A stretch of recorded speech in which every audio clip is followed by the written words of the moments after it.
Yeah. I've got the late night DJ voice. Right? I'd call it something else. Gentleman's Club's voice. And to the stage. Right? All right. So, candy to the stage. All right. So, welcome to Contractor's Corner. I'm Adrian Park. Again, with me again today is founder of Contractor AI and J. Carter Roofing. So Bruce Wayne had a bat cave. Jay had his parents' basement. It's true. He's proof that not all heroes wear capes, or does he? I'm not saying he's Batman, but have you ever seen the two of them in the same room? With me today, John Carter. You can call him Jay. These are getting hilarious. All right, Batman. So, or should I call you the Dark Knight? Just don't do the Christian Bale voice. Right. So, all right. So we're going to get into this. It's that time of year when it's still winter, but little things are starting to pop, especially if you are an exterior trade like I was, like you are. So, people are starting to wake up a little bit, starting to get calls, but it's still a little bit dry because it's the middle of winter. So we're going to talk about marketing a little bit, but more about not just trying to fix, feed the starving thing right now, but rather, how can we help folks for the year? But before we get to that, I thought maybe we could share, you and me both, a couple of ways that we've done it. Well, fails. Some of our marketing fails. Mm-hmm. So I know I've got a couple that are borderline to very embarrassing. Mm-hmm. And I'm guessing with 25 years in the game, you've got a couple too. Hey, 23. I'm not that old. Sorry, 23. So if you go first and share an embarrassing or silly, fail, and then I'll tell on myself. Okay, so I've got a couple. Actually, I got more than a couple, and embarrassing at that. So, marketing fail number one, I would say I'll go all the way back to when I first started my business, and I thought it would be a really good idea, and it would be super efficient for me to hand deliver door knockers. The problem, I created a mailer that went out to all but instead of getting it mailed, instead of paying the 25 cents for the stamp, I went and hand delivered thousands of them myself. Here's where I failed. I printed them at home on my dot matrix printer. Matrix, yeah. I failed to understand copy. And in the copy, there was a number of spelling errors. So with no graphics, no nothing. So people would call me, and not just for a number of other reasons, but the calls that I got, majority of them were to tell me about all my spelling mistakes, but they weren't interested in what I was roofing. So I dedicated 4 weeks to delivering those thousands of mailers. So it was a pretty big fail. Then I had another one, and this one's really embarrassing. So we all know those callers that call you and try and sell you things over the phone, like the marketer guys. Yeah, some of them are really, really good. So there was this company that got me not once, not twice, but 3 times. He would call me up. And he was just smooth on the phone, dude. I don't know what to say. I got caught every time where he'd tell me about the smoking deal he has, how great of a deal it was, and I was missing out. The first time he got me for 1,000 pens, received the pens, right? All branded. So it was, again, kind of back in the day. Nice. The inks didn't work. They're all dried out. I have those pens today. Couldn't hand them out to anybody. And thought, shame on me. And he told me I was getting a smoking deal. $5 a pen. So do the math. $5,000 for pens. Go to find out that, hey, you know what? That was quite the loss. But hey. Next time he called me, he gave me a deal to make up for the pens. Right. And I bid on it again, and this time it was fillet knives, fishing knives. Okay. And these fishing knives were apparently imported fine teak, and were really like, for all my customers, most of my customers were fishing. Like, his whole pitch was just so good, and I was like, no, this must have gone on for an hour. Okay. And I don't know why I didn't just hang up. I don't know what was going on with my self-confidence that day, but he wore me down. I bought his fucking fillet knives. Get the fillet knives. 1,000 fillet knives. Oh, wow. Good. Right. At that point in my career, though, I didn't know the difference between brand marketing and direct response. I'm thinking, yeah, I'll give these out to my customers and they'll love them. And I'd had success with the cookies and all that stuff. So I was like, sure, giving out a fillet knife is perfectly normal and accepted. Yeah, for sure. Get the fillet knives. And the first people we gave them to were our own guys that happened to be fishermen and stuff. And the first comments I got back was the fillet knives broke in their hand. The handle's broken off their hand. Oh, it was like, no way I got screwed twice. But yeah, so we come to find out that everything this company was actually selling was defective product. And, we were getting them branded in our name and then handing out defective knives to customers, which was not a very bright move. So that was the way to attract customers. Another, very expensive marketing branding lesson. And I remember really I felt very taken advantage of, and I knew I'd been. And at that point, I was like, we're gonna hang off doing that for a while. And that was actually a mistake, because there is a time and place for things, but buying them off some smooth talker on a phone is probably not the best idea. That's repurposing defective products. Yeah, sticking your name on them. So the most recent debacle in marketing for me, and again, I'm rather embarrassed about it. You're in the trifecta today. Yeah, that was beginning, middle, then now recently. Let's hear this one. I ran $6,500 in ad spend, not realizing that the landing page I had sent it to was not correct. So the landing page actually gave a 404 error to everyone that I ran the ads to, and it dropped my ranking in ad spend and everything. But we spend big money on ads, but just a silly mistake like that. And I'm running these campaigns wondering, where am I? It must be slow. And it took me 2 weeks to realize that I had the wrong landing page on the page, and it was actually somebody that reached out to me that was like, hey, did you know that your landing page is not working? Yeah. So again, mistakes happen at all levels. And it's funny because when we're doing ads for clients, we have double checks. So not just me, because you should never do that. If you're doing your own ads, have somebody else check all the features, everything else. When it comes to your own stuff, it's like the mechanic in their own car, right? Here we go. We just skip that whole step. And again, the stupidity of it all. And it hurts, because it's not just the $6,500. It's the drop in lead flow for our sales team. So I wasn't too proud of myself explaining that to the team. And they're like, hey, we haven't got any Google leads for a week or two. I'm like, what's something going on? I'm like, what is something going on? They're like, that's unusual. With 3 a day, 4 a day to none. Something must be a little off. And sure enough, go through it and I get a message and did you know your landing page not working? No way. So that's, again, that stuff, when you're doing your own stuff, it can happen. It's that's it. So all those mistakes you can see are pretty costly and embarrassing. But it does happen when you are. Now, again, I have as many credits to wins as I do losses. So I hopefully more wins rather, but it happens. And it's something that everybody at one point or another, when they're running a business, can make a mistake on. And I've heard a lot worse than those ones. So I'd love to hear what you have. Well, so in 2017, we had a really rough year, and I carried a lot of the substantial responsibility for that rough year.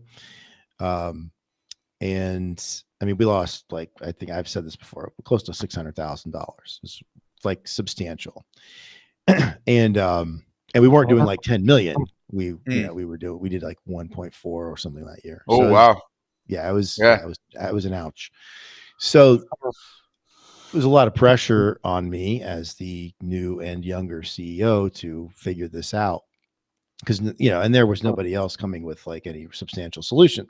Right. So being the student of life and business that I am, I had been listening to, stuff that I was trying to learn and, kind of cut that learning curve. Anyway, I had been listening to a lot of Chet Holmes, who's the sort of sales, for people who don't know Chet Holmes passed away sadly a little more than 10 years ago, but up until the early 2010s, like he was like what Jeremy Minor is today. Like he was the sales guy for about a decade in business. Everybody was listening and reading Chet Holmes, and because he's really good, like his stuff is great. So I was reading a lot of Chet Holmes and looking for a solution, and so I learned about educational marketing. And I was like, this is the best thing ever, right? So I listened to, he does a talk with Tony Robbins. I audio read his book, like, and carried it around as a workbook for months. And so I was like, and I knew educational marketing, Jay. Like I became an expert. Obsessed. And I knew that I knew it. And so, so we're floundering after losing a bunch of money in the winter of 17-18. And I'm like, I got it. I got the solution. Yeah. The silver bullet. So I've got it. So we had these crappy flyers, just direct mail flyers that we would mail from the office, and they were atrocious. However, they got calls. We got callbacks, right? Okay. So as atrocious better than mine then. Yeah. I mean, it wasn't high response, but I mean, it was like we were getting calls from, and we were mailing it to our target customers and so on. And I was like, I got the answer. We're going to overhaul these. We're going to make them into educational marketing pieces. And we're going to on the same flyers. On the same flyer. So we're perfect. Just like flip them over and reprint them. Yeah. So I'm just like, I love it. All new flyers. We're changing the whole thing. Yeah. And this is like, and I got everybody, particularly the owner, and then one other guy that I had recently hired, got them excited about it, which they got everybody else excited about it. And I was like, this is the thing. Like we're coming out of this. We're going to make money this year. And so we did a bunch of them. And Hail Mary. It was, but it wasn't a Hail Mary to me. Right. No, it was the answer. Yeah, for sure. In my mind, in January, February of 18, this was like, I mean, this was the silver bullet. This was the thing. That I was going to lead the charge to profitability. I believe that's called trauma bonding. So, we literally got 0 calls. Not one, not a few. No calls. Every day I would ask our admin, have we got any calls? No, we have not. And did you feel yourself dying a little bit inside every time? Oh, yes. Yeah. Oh, yes. And part of it too is there was a little bit of a peanut gallery that, like, oh, for sure. There was one guy that, ended up managing him out, but he used to call me Golden Boy. So, he would talk to this other guy that would really wanted me to fail. And so like I could hear the like little chirps and things. But like for 2 months, it was just like, it was quieter than crickets. So I realized, of course, now I know that was, first of all, you don't ever kill the thing that's even if it's ugly, right? Yeah. Even if you don't like the way it looks, if it's working, you fucking keep running it, right? So you don't ever replace. So I learned that lesson the hard way. And by the way, we lost another 200 grand in 18. It was not like, so we went another 200 grand in the hole. But, and so, I mean, I learned a couple things. One, you don't ever kill the thing that's working, even if you don't like it. And I didn't like it. I wanted to, and some of that was ego. I wanted to put my stamp on this thing. There was a little bit of that. And then if you're going to try something, if you're going to test something, you actually test it. Yes. Right? Before you spend on it. Yeah. Don't put all of your whatever resources or credit we had into it. And, and that was, and it was it cost me some serious reputational credit, with the team, because they just thought I was a effing idiot, Did you, again, so one of the takeaways I had from my debacles was when it comes to branding and marketing and copy and stuff, like if you're not sure, don't make your own stuff, because there is a absolute like definitive art to how you create conversion content. I And a wrote lot of every times, word, Jay, and it yeah, was for terrible. for Every sure. word. I thought I'm gonna Yeah, show everyone what a great writer I am. right. And I took creative writing in high school and a little bit in college. Like Ooh. But yeah, instead of spending the $100 or $200 it would have cost to get a printer to write stuff that already is proven and works, we right. spend exponentially more of our time and Oh, resources dude, I had on so many doing it people ourselves. working Yeah, on this. I mean, yeah, like a couple $100 an hour over the right. course of weeks. And I mean, it was just, yeah, we burned it just, yeah. It's okay. I spent an entire month walking around like a paper boy, delivering these by hand because did not understand the scale. Like, had I just Right. spent the 25 cents, I would have known Literally. quicker that it was really bad, and it probably Right. wouldn't even got through Canada Post because they actually Right. review it. There was no stop loss there. Like, it had terrible spelling mistakes and like just words that just didn't belong. It was like a fit. That's great. And me too. Like, at What the a time, I'm great like, this is the solution. Even if I get 3 jobs, even if I get 3 or 4 jobs, it makes it all worth it. Then this whole month I've spent to get 4 jobs. Next month I'll be busy, and like I could just repeat this. It was dumb. Right. And what it would have cost me, by the way, because I never checked. Like, you can actually mail these things, right? Right. So the grand total of what it would have cost me to mail those out, $410. Oh my god! At the time, I did. At the time, I was making $700 to $800 as a roofer, but here I am deliver. So like, it hurt even more because I spent all this time. So I mean, I relate to exactly how you feel. And you know what my response was, rather than just like killing it and like taking it behind the barn and shooting it. What was my response? What was my thought process after that? Must have been the areas.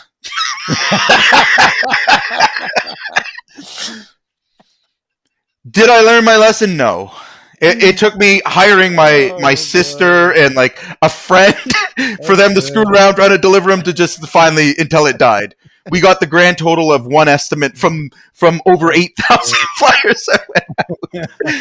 And I printed them. I didn't get a printer to print them. I printed them off a dot matrix at $50 a cartridge. Printed them off. It just so dumb. Like oh. Yeah. I remember licking them and like just like no name on them, just a white envelope. Here you go. Yeah. That's good. We got to start somewhere though. I mean, hey, like it's like, I mean, today I could, I think I speak for both of us, but I won't. I'll speak for myself. I mean, I have a lot of appreciation for those things, because those are the things, because I mean, I don't think, knock on wood, I'll ever make that mistake again. At least with marketing, where just, I mean, I now know, like, okay, you test stuff and you try it out, and there's a logic to this instead of going all in on it. Yeah, and that's how we get it. It's kind of, that's how we get stronger. I mean, it's just making huge. Well, yeah. So the pain of that, just to give you context to how marketing campaigns work. So maybe let's put it all together. I lost 15 grand. Okay. Yeah. The pain of that made me, obviously I don't take losses very well. And I knew that was a full on loss, but what did I do following that was probably the best decision in my entire career. Was I hired a copyright for $5,000 to write all of my copy, my follow-ups, every piece of it. To this day, 21 years later, I am still using those emails and copies, and they have sold. I mean, we're over $100 million in my career easily, and every one of my contacts have been used with those mailers. And again, I have a mailing campaign that we ran for years, has the same copy. It works. It always brings back the same results. So, I'm more than made up for that. And the ROI on those, because the mailers back then, it was all mail. Like, we used to mail our follow-ups. Yeah. We used to mail everything before email was a big thing, but they turned into emails that I use to this day. Like, we still use them and they're effective. We still get response from them, and they work, again, and I've tried to replace them. I've tried to improve them, tried to write them. And I mean, again, when you test them, these ones always have worked out. So like, that bad step led me to a campaign that's got, probably 100,000% ROI, so, like that's a part of learning. And again, would I take it back? Absolutely not. If I hadn't learned Right. the value of hiring somebody that knows how to write copy, knows how to, I wouldn't have been successful in so many other areas in my business. Right. Well, without getting into like going down a big bunny trail, there are there is a difference between, like post-traumatic stress, and there actually is post-traumatic growth. And because either way, what happens after the trauma or the experience or the emotional event, whatever you want to call it, is like a choice, right? And so, when we have those significant events, they live in our bodies. Like I was watching you tell that story. I can feel it. I'm flinching from it. Yeah. And when I was telling the story, I was remembering how it felt right back then to be the guy that everybody was like, this fucking guy doesn't know what the fuck he's talking. Like, this guy's an idiot. And that feeling still, I can call that up in my body without having to do anything, just telling the story. It hurts my heart. Right. So when these things because it's in our body, we can take them and take that and use it and funnel that and like point that into solutions. And because you do remember, right? We do remember.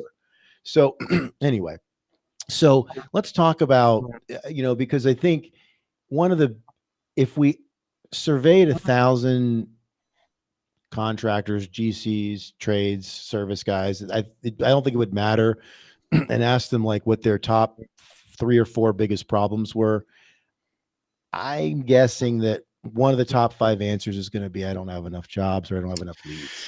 Yeah, right? So it's actually going to be one of 2 things. So we have, by the way, everyone that has ever booked a call with Contractor AI is required to fill out our health assessment. By the way, anybody looking for that health assessment, it's very valuable. It gives you the exact synopsis. Where is that? If somebody wants, they can reach out to us on our Facebook page, anywhere where you're seeing this.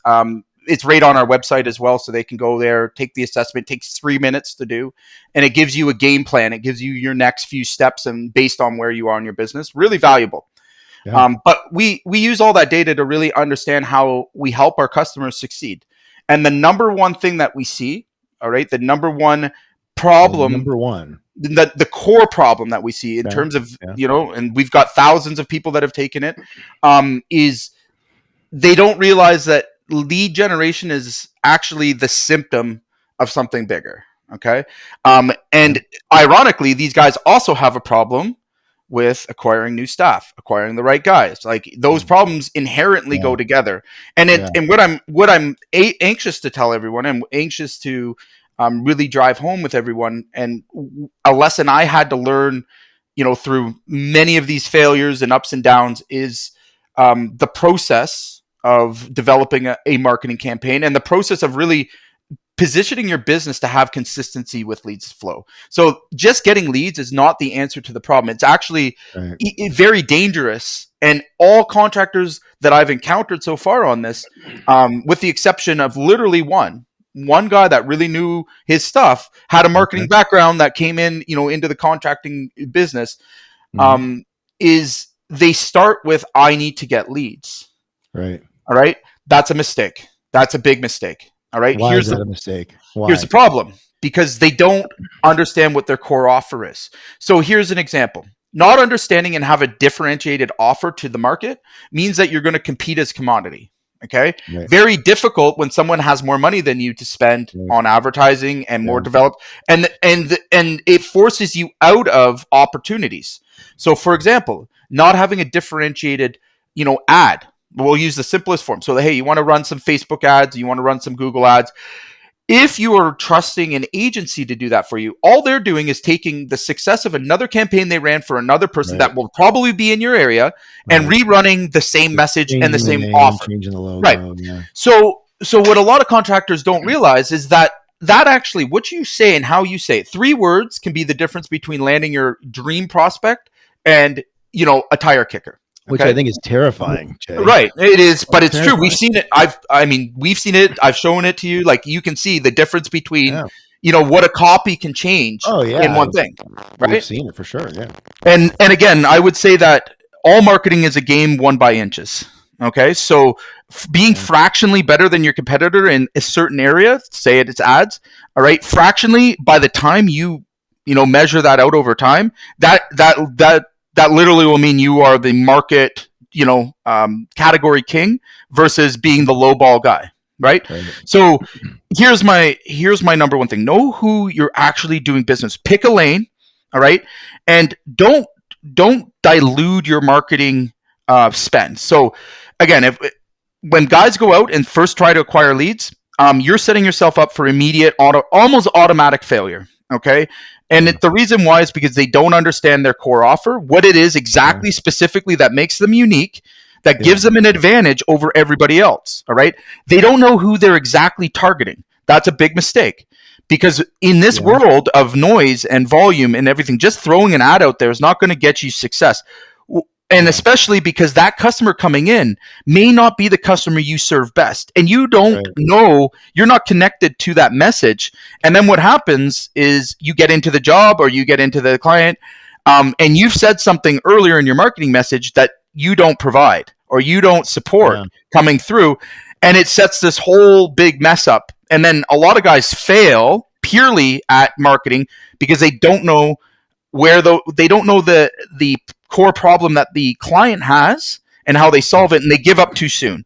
So a lot of guys are essentially looking at, and I'm going to show you a roadmap real quickly here to kind of add some clarity to this. And then I want to unpack that too a little bit. Sure. So what I find a lot is when I ask a contractor, what is it that you do? And here, I'm going to throw up this roadmap here just so we're on the same message. Now, here's the thing, guys. I've set these up for hundreds and hundreds of contractors. The process never changes. Okay. The reason why it never changes is this is the fundamental framework for being successful in marketing at anything that you want to put on the market. You want to sell a pencil, you want to sell a pen, you're going to still think the same things. First is, who am I directing this at? Okay. If you can't tell me very precisely, exactly, is it a high-end client? What's their net worth? What's their lifestyle like? All of those questions, what you're going to find is that you're trying to be too many things to too many people. All right. It's not going to give you enough of an advantage or a differentiation that people will consistently call you. Right? Makes sense? So again, and you might be actually repelling your ideal prospect and attracting the one you don't want. So the biggest one I see is there's an overwhelming volume of price shoppers. Okay. If I went out and said, hey, I'm the very best contractor in the market, I do quality work like everybody else, blah, blah, blah, and I do it at the lowest possible price. Who do you think is going to respond to that? Right. So again, here starts the problem. Now, I'm also doing that alongside of multiple other contractors, right? Or worse, I'm using somebody like Angie's List or a lead generating service that's selling the lead to 6 other people that don't give you an opportunity to differentiate yourself. You're now stuck competing on price. Okay. That's a losing game. There's no winning. There's no coming out of that in a good position. And again, if we're going to market ourselves, we need to know from top to bottom. This goes into core values, vision for your company. Like, it has so much reach. And here's really, this is my solidifying point on this. A good core offer can still scale without marketing at all. Right? Yeah. It can scale no matter what. A bad core offer, it doesn't matter how much marketing you do, it will not scale. Right. All right. It does. You could be the best marketer in the world. A pig's a pig. You can put lipstick on it, but it's still a pig. Right. So this is what I wish guys would stop before they hire agencies, before they look for leads. And then the other part of it is, when you know who to speak to, you also need to know where they are in their buying decision and making, and design a system that speaks to them at the right time, in the right place, right? And again, I bring it back to a simple framework here. You need to know a very specific person that has a very specific problem that you can solve in a very specific way. Why? Because that is value, right? So you see, SSS equals value. All right. The more specific you can be, the more, the more you can speak directly to the person that, will appreciate the value that you bring. All right. So again, I can use this as a metaphor.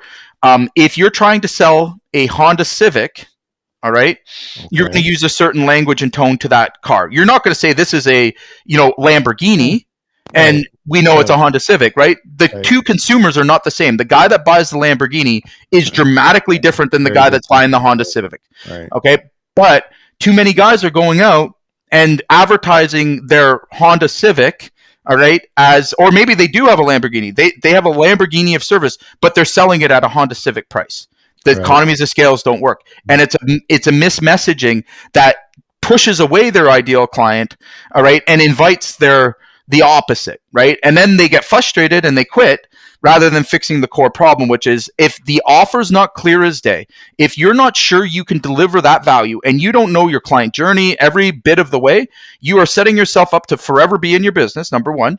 All right, because it just creates chaos. It creates misunderstandings. It creates communication errors, and you can't pick a lane. All right. So again, guys that are out there, besides some general contractors that are well organized, but guys that I see that are really roofers, all right, that haven't even got their roofing offer correct, but they're offering windows, doors. They just keep grabbing at new things and new things. The reality is you're watering down your marketing reach and engagement, and you're actually pushing away, value shoppers that are looking for their problem to be solved a specific way. Right. So let's go back to, because I think I want to unpack the core offer part. Sure. We can do absolutely. That. Because I think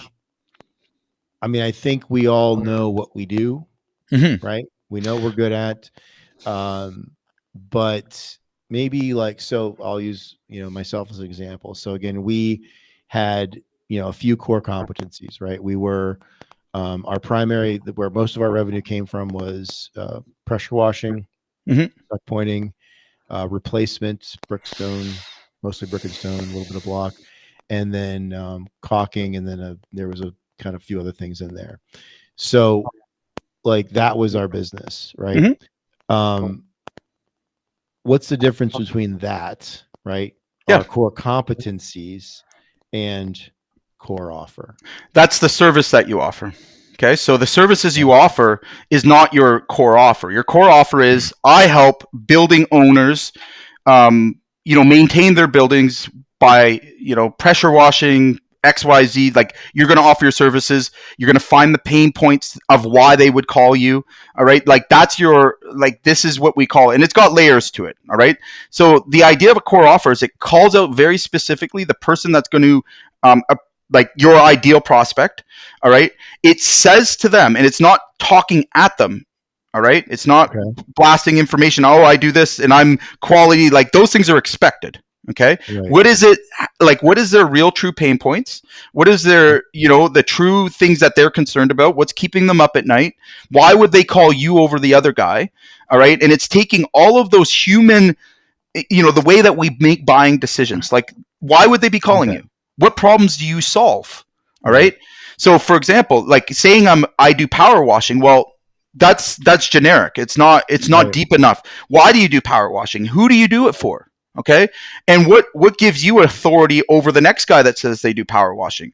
Well, maybe use a unique piece of equipment and you're able to do it in one day, or versus there's all these other factors that when you research and you start off by actually starting an offer where you go into a market and you see, hey, and this is where the testing part comes in.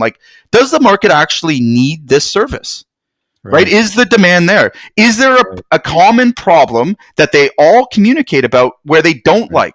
So again, surveying your clients, hey, what do you wish contractors would do? Maybe it's better communication. So you would add that to your core offer, and you would include that hey, we're the best communicating company in the market. How do we do that? Well, we keep a 24/7 line of communication open. We provide up-to-date real-time live photos of the work being done.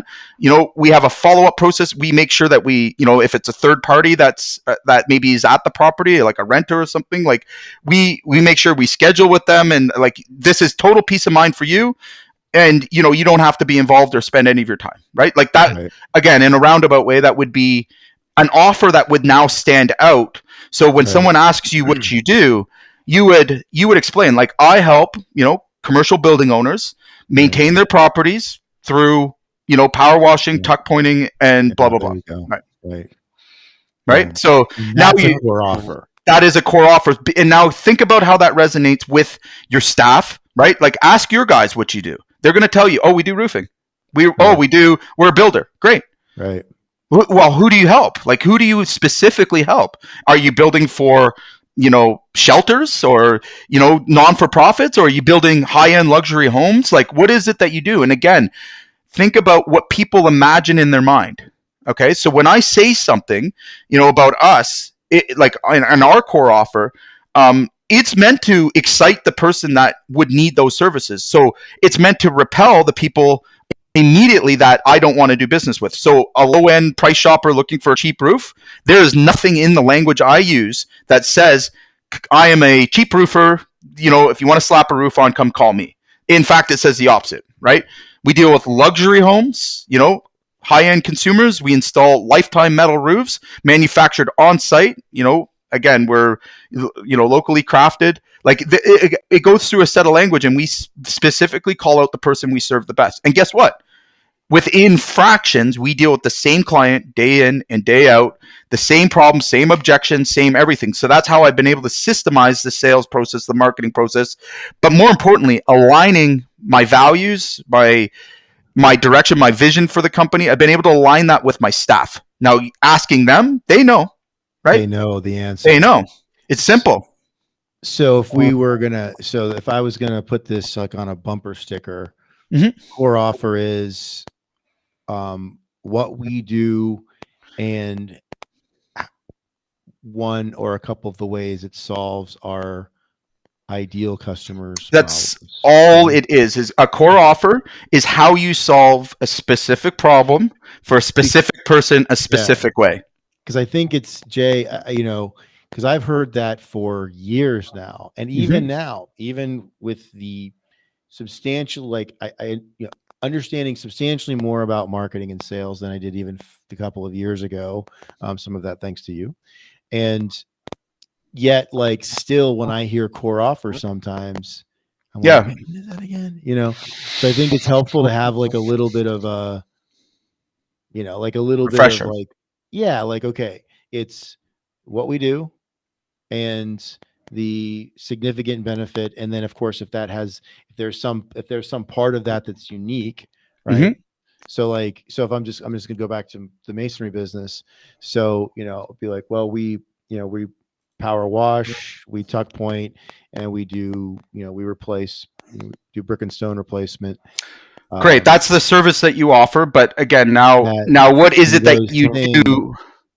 Yeah, I was gonna say, and those things, bring, restore the structural integrity as well as improving the overall look. And we do those to whether it's is or not, we do those to historical standards. So that's your differentiator, right there. So we do historical tuck pointing, power washing, for, buildings that are, historical, a value, right? That differentiates you from the guy that says, I do power washing. Because does the guy that owns a historical building that knows that it requires a certain skill set, does he want to hire just any power washer? No, he does not. Definitely not.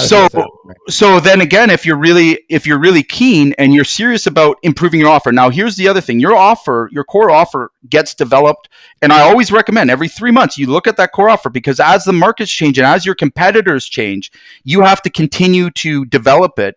And it's a moving live thing. So for example, right, let's say you're doing that for an historic restoration, service. Okay. Right. We do tuck pointing, we do, those things. And we found our clients, and then a new player moves into the market and he's stolen your call to action now to differentiate yourself. Right. So now we're going to look at his business. We're going to do what we call a SWOT. I do them all the time. And it's your responsibility as an owner to your business to be consistently looking at what the market's offering. Okay. The reason why is that you're going to find the gap. You're going to find the place where they don't hold up or they don't stand up. And here's a hint: go to their reviews, look at the unhappy reviews, look at the happy reviews, take the bottom line, what they didn't do or what they're failing at. That's their weakness. Find their strengths. Between that is the gap, right? So again, you're going to now redesign your message to say, hey, on top of that, we provide world-class customer service. Now, if you're really serious, I want you to think about this. The client journey, all right, from the marketing to the last, referral and everything else. That's a full circle. Okay, that's a full loop. You should always be closing the loop. So if you're losing a client somewhere along the way in the client journey, it means that, again, when you compartmentalize that journey, you're going to start to see where your weaks and strengths are. So again, if customer service is a weakness, first place you're going to start, go and look at what's been put out and what the customer was told in the first place. In the messaging, right from the ad. If you went in and said, I'm an certified historical restoration guy, and you show up with a guy with a Canadian Tire power washer and no ladder, they're gonna have some thoughts about you, right? You know what I mean? But this happens all the time. You can present yourself as a knight in shining armor, but if you're not living up to that message and don't understand the importance of meeting that expectation, and this is the way it's going to come out. One, the customer is going to be very disappointed and start to find things. Okay. Right. They're going to be calling, they're going to be messaging. You're gonna be like, what the hell? I'm doing the job. It's not just doing the job.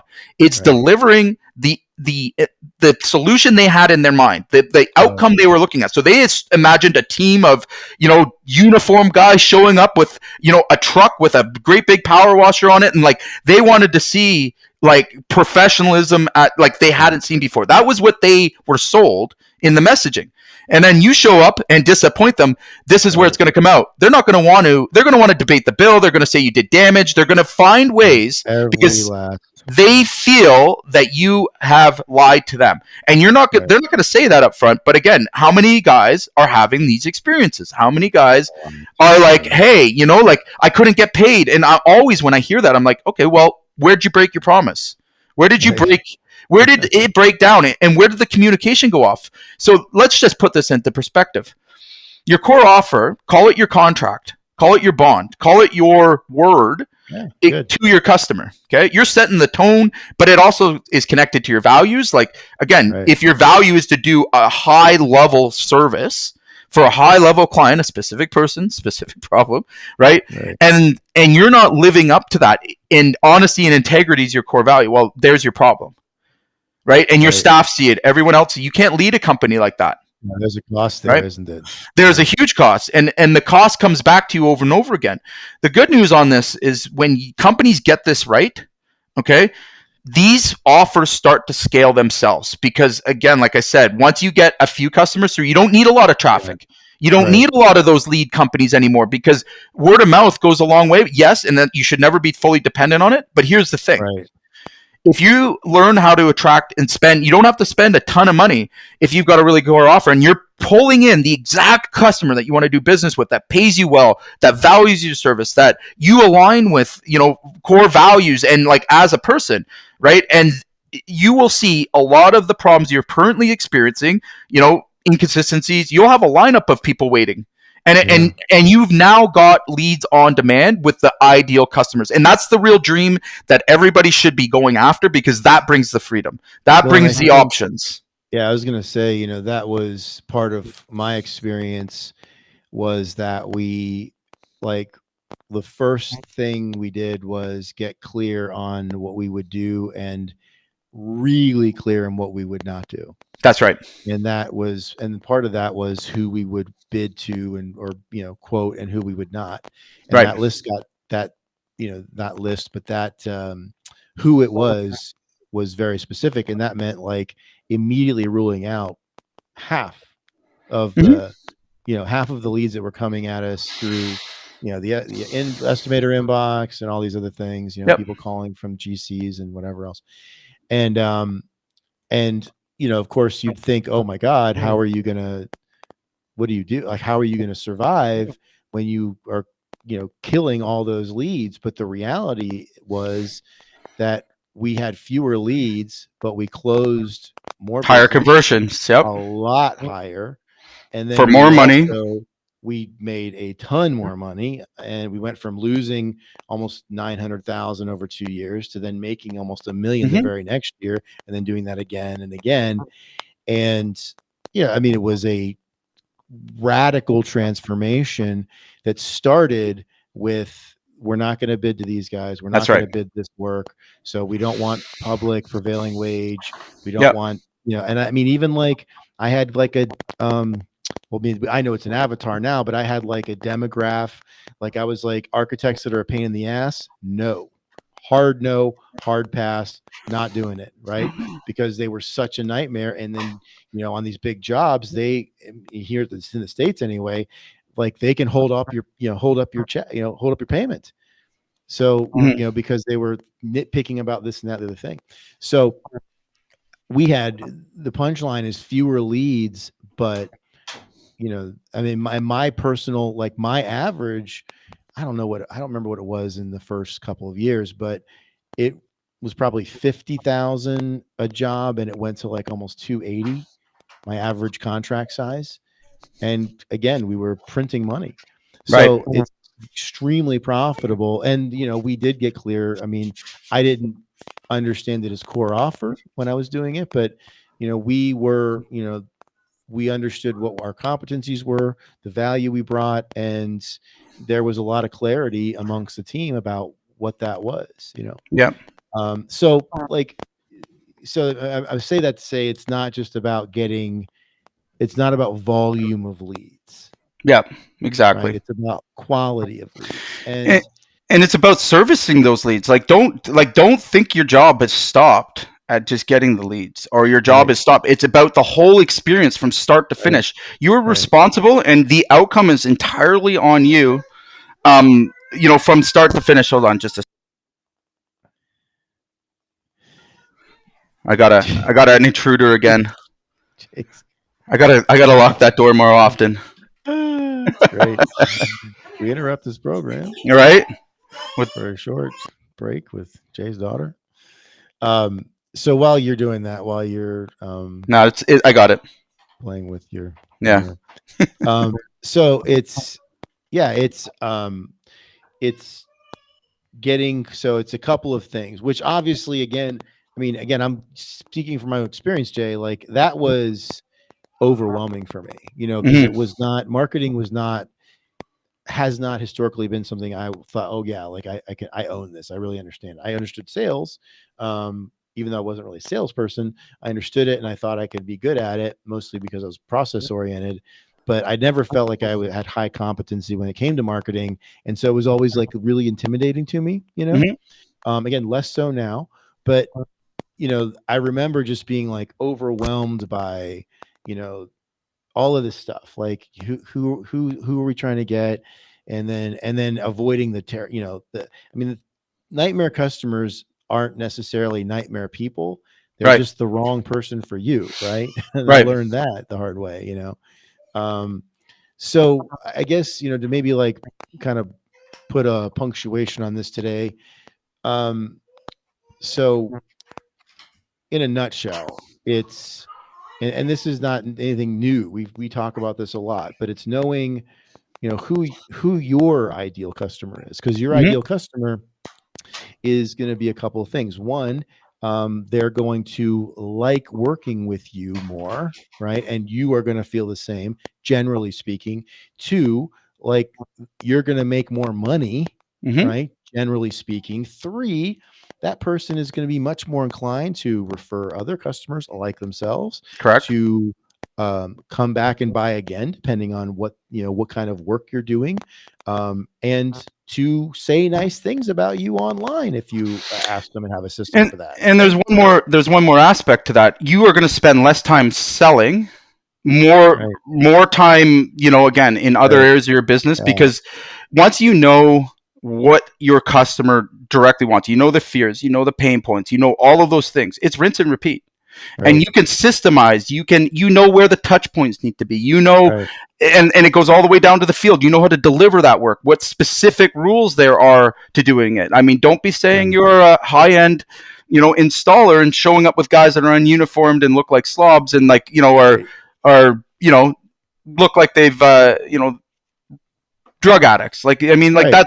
that's not going to speak to, and it plays into your brand. It plays into everything else. Right. But how do you build a brand without a core offer?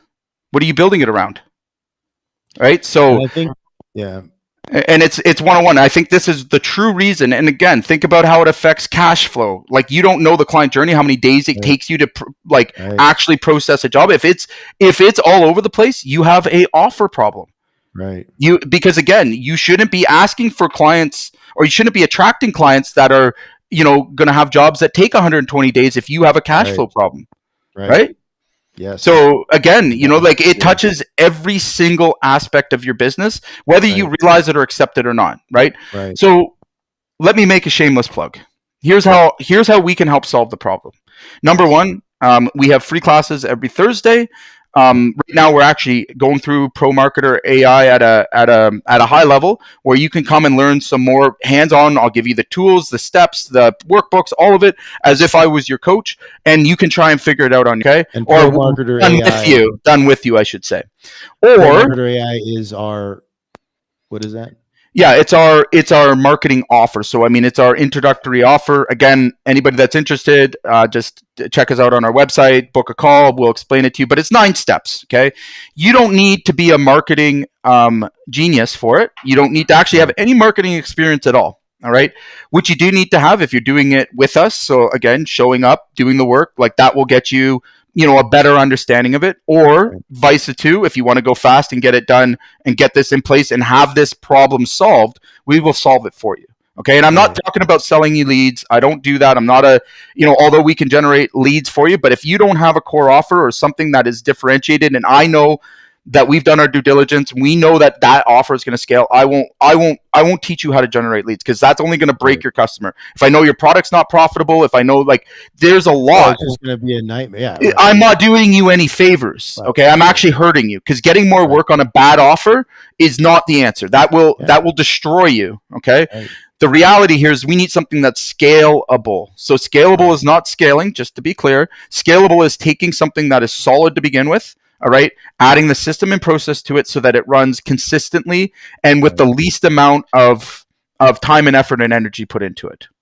So folks can, a couple things. So for folks that are listening to this and going, that's interesting, and realizing, oh, I have that problem, or I have one of those problems, hopefully not the problems we were talking about at the first part of the live stream. But, again, I think it's from doing it myself, and now, having, buddies that are, in the trenches every day, it's a consistent challenge for us, for contractors. So depending on, no matter where you are in this thing where you're like, that's something I need to work on, or, for some of you, it's like, not only do I need to work on this, but like, I need to put some money behind this. Like, I need to take the next step. I want it solved. Yeah, regardless of where you are on that, every Thursday at 3:00, Jay does free training. So you just, it's on our channels, but if you want, if you want to participate in that, that's available. It's available to, which is the next part of this, to members of our community. So it's free. And it's, we're, almost, somewhere between 700-800 people now, which is awesome. And it's an active community of contractors only. That's right. Only contractors. There's no people, there's no telemarketers in there trying to sell you filet knives. No marketing companies. Yeah, it's just contractors. So to all of our community members in our contracting community, every week there's free training. If you're, if you're kind of down the path, or you're kind of farther along and you're like, I need help now, or, or you've tried other stuff that hasn't worked, we've got that too. And if you want to go from, again, if you're moving from a 6-figure, 7-figure, 8-figure contractor, again, it only makes sense to get somebody that's an expert at doing these things, that's done it, to come in and do it for you. Doing it right now. It skips you decades to days. What took me a decade to figure out on my own, and remember, when I say that, like, I had agencies, I had marketing companies promise me the world and deliver me garbage. That's what forced me to learn that that's not my problem, right? Yeah. It's pain, right? So if you want to learn from my pain, decades of pain, all right, and Right. and avoid it, I mean, this is the option for you. And if you're truly serious, and again, I'm going to make this really clear because sometimes there's confusion. If you are growth minded, right? If you are a contractor who's growth minded, comfortable with change, Right. all right, and that are willing to do the work right now and invest in yourself, those are the people I'd like to be discussing our offer with. If you are not there yet, that's okay. I want to help you get there. All right. But those aren't the people that I book calls with. If you're still, again, not clear on, where the direction is of your company and you're still finding your position, or if you are in the mind that you should do it yourself, cool. The group. Absolutely. Yeah. I'm going to give you as much value as I possibly can. Yeah.